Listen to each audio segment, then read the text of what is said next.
वो बोला मेरे बैग में 7 करोड़ के हीरे थे। तुरंत सीसीटीवी चेक किया जाता है तो देखते हैं कि उस आधे घंटे का सीसीटीवी फुटेज भी गायब। सबसे बड़ा सवाल ये आता है कि जब इस बंदे के रूम में वो चोर आया तो वो व्यक्ति इस रूम में नहीं था। होटल को किस लेवल पर हैक किया गया था कि जैसे ही वो वॉशरूम में गया होगा तो उसकी जानकारी तुरंत उस चोर को दे दी गई होगी।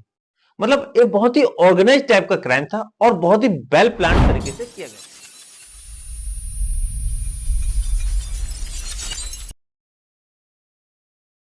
5 स्टार होटल के रिसेप्शनिस्ट को एक कॉल आता है और वो कॉलर उससे कहता है कि उसने ऑनलाइन बुकिंग से उसके होटल में एक रूम बुक किया है, पेमेंट भी कर चुकी है, लेकिन रूम की बुकिंग कंफर्मेशन अभी तक नहीं आई है। तो वो रिसेप्शनिस्ट उस कॉलर से कहती है कि आप पेमेंट की रिसिप्ट सेंड कर दीजिए, मैं चेक करके आपको कंफर्म करती हूँ। वो कॉलर उस होटल की ईमेल आईडी पर ईमेल भेजता है जिसमें वो रूम बुकिंग डिटेल्स के साथ साथ अटैचमेंट के रूप में एक फाइल भी सेंड कर देता है। और जब वो रिसेप्शनिस्ट उस ईमेल में आए अटैचमेंट को ओपन करने की कोशिश करती है तो वो अटैचमेंट या फाइल ओपन नहीं होती है।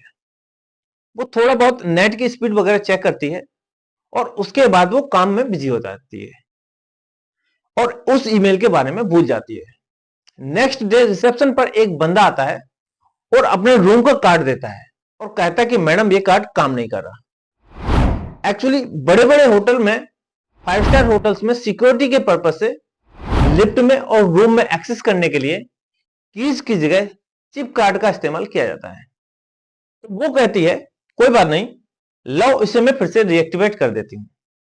इसके बाद वो थोड़ी देर में एक और बंदा वहां आता है और कहता है कि उसका कार्ड काम नहीं कर रहा और इतने में वो बंदा भी वापस आ जाता है जिसका कार्ड अभी अभी रिएक्टिवेट करके दिया था। वो कहता है कि मैडम उसका कार्ड अभी भी काम नहीं कर रहा और ऐसे धीरे धीरे बहुत सारे लोग पहुंच जाते हैं और रिसेप्शन पर लाइन सी लग जाती है। सोचो क्या हाल हो रहा होगा उस होटल के मैनेजमेंट का जहां पूरा का पूरा टेक्निकल सिस्टम भी धराशायी हो गया हो। मतलब लोग ना तो अपने रूम में अंदर जा पा रहे हैं, ना लिफ्ट यूज कर पा रहे हैं और ना ही चेक इन कर पा रहे हैं। तो थोड़ा सा पैनिक जैसा माहौल क्रिएट हो जाता है। जब मैनेजर आता है तो रिसेप्शन पर बैठा स्टाफ कहता है कि सर कोई भी कार्ड काम नहीं कर रहा। तो मैनेजर आईटी टीम को बुला लेता है और उनसे पूछता है कि क्या कारण है, चेक करो सिस्टम काम क्यों नहीं कर रहा। आईटी के लोग चेक करते हैं और कहते हैं पता नहीं क्या हुआ, सिस्टम में कुछ फ्लो है, सर्वर भी ठीक चल रहा है, लगता है सिस्टम को डीबग करना पड़ेगा। तो मैनेजर बोला अभी क्या सॉल्यूशन है। तो वो कहते हैं कि अभी सिस्टम को आइसोलेट कर देते हैं, यानी कि बंद कर देते हैं। मतलब कार्ड की बंदिश खत्म हो जाएगी, कोई कहीं भी आ जा सकता है। तो मैनेजर बोला ठीक है, लेकिन इसमें रिस्क क्या है। तो आईटी टीम कहती है कि सारे रूम खुल जाएंगे। तो मैनेजर बोलता है चलो कोई बात नहीं, सीसीटीवी तो चल ही रहे हैं, कुछ होगा तो देख लेंगे, लेकिन कैसे भी करके इस पैनल को खत्म करो।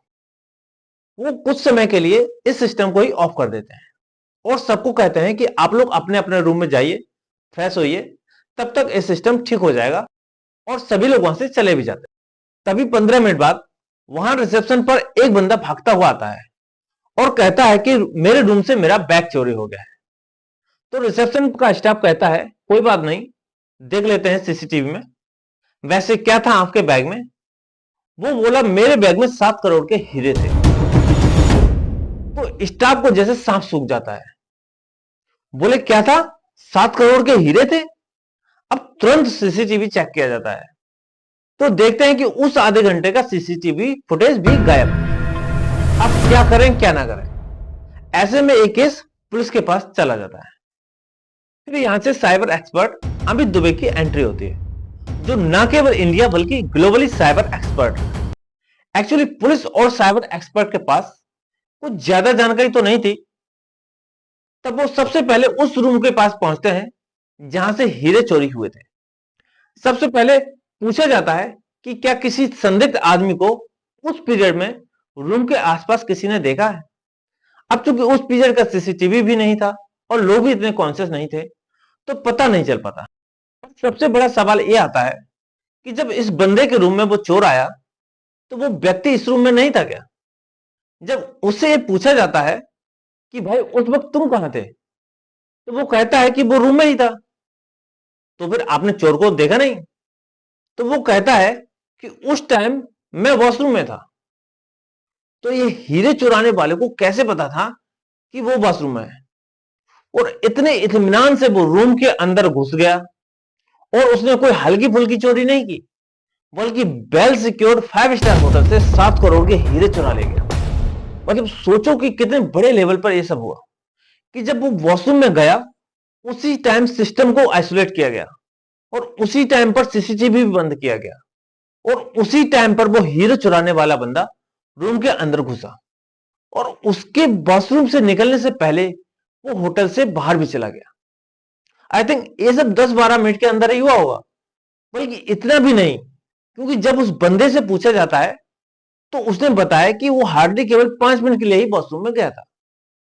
तो इतना एक्यूरेट तरीके से किसी पर नजर रखना और इतने परफेक्ट तरीके से इस काम को अंजाम देना, ये किसी आम आदमी का काम तो हो ही नहीं सकता।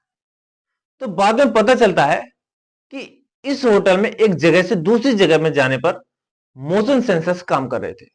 मतलब जैसे ही आप रूम में जाओगे तो रूम की लाइट ऑन हो जाएगी, और जैसे ही आप वॉशरूम में जाओगे तो वॉशरूम की लाइट ऑन हो जाएगी। और मोशन सेंसर का जो एक्सेस था वो सर्वर को था। मतलब सर्वर को सबकी जानकारी मिल रही थी कि कौन किस रूम में कहां मूव कर रहा है। मतलब पूरे होटल को किस लेवल पर हैक किया गया था कि जैसे ही वो वॉशरूम में गया होगा तो उसकी जानकारी तुरंत उस चोर को दे दी गई होगी। मतलब ये बहुत ही ऑर्गेनाइज टाइप का क्राइम था और बहुत ही वेल प्लान तरीके से किया गया था।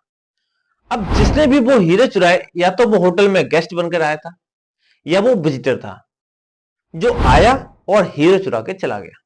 मतलब दो ही पॉसिबिलिटीज बनती हैं, अगर गेस्ट होगा तो उसकी एंट्री गेस्ट में होगी, और अगर विजिटर होगा तो ऐसे दोनों टाइप की प्रोफाइलिंग जो है वो की जाती है। और उस सीसीटीवी के बंद होने से ठीक पहले का सीसीटीवी फुटेज चेक किया गया, तो उसमें 2 बंदे एज ए सस्पेक्ट पकड़े जाते हैं, जो फोन पर बात करते हुए अंदर घुसे या उनके कान में ईयरफोन लगे हुए थे, क्योंकि उनको कंटिन्यूअसली कमांड मिल रही होगी कि अब ये करना है, अब वो करना है, वगैरह वगैरह।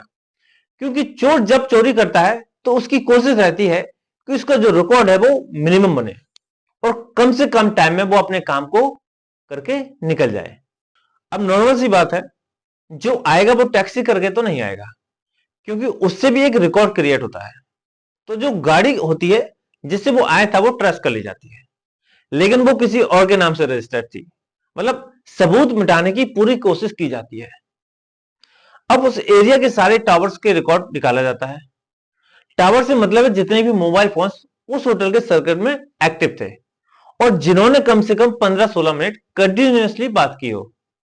तब ऐसे में एक सस्पेक्ट फाइनली ट्रेस किया जाता है, लेकिन उस बंदे का सिम केवाईसी फर्जी निकला, और कुछ टाइम बाद वो फोन भी डंप कर दिया जाता है। अब उसके बाद उस फोन के सीडीआर ट्रेस किए जाते हैं। मतलब उसके कॉन्टेक्ट में कॉमन कॉल्स को ट्रेस किया जाता है, और उस फोन की हेल्प से एक सीडीआर मिल गया। और ताज्जुब की बात है कि ये जो डायमंड का व्यापारी था उसका कॉल डिटेल्स उस सेकंड सीडीआर से मैच कर गया। तब यहां पता चलता है कि जिस बंदे से ये जो व्यापारी मिलने आया था वो हमारे सस्पेक्ट से क्यों बात कर रहा था। मतलब एग्जैक्टली ये सारी प्लानिंग उसी की थी, क्योंकि उसी को पता था कि ये कहां ठहरा है और इसके पास क्या है। अब आप देखिए, सारे होटल्स के अंदर साइबर सिक्योरिटी को लेकर कुछ भी नहीं किया जाता। टेक्नोलॉजी तो डाल दी, लेकिन सिक्योर नहीं है। इस सारे की सारी स्टोरी आज मैं उनके लिए बता रहा था जो इस टाइप के होटल्स में रुकते हैं। अभी तक हम सोचते थे कि केवल energy sector, power sector, banks, airport और रेलवेज ही जो है वो हैक किए जाते हैं, लेकिन अब तो होटल्स और रेस्टोरेंट भी सेफ नहीं है।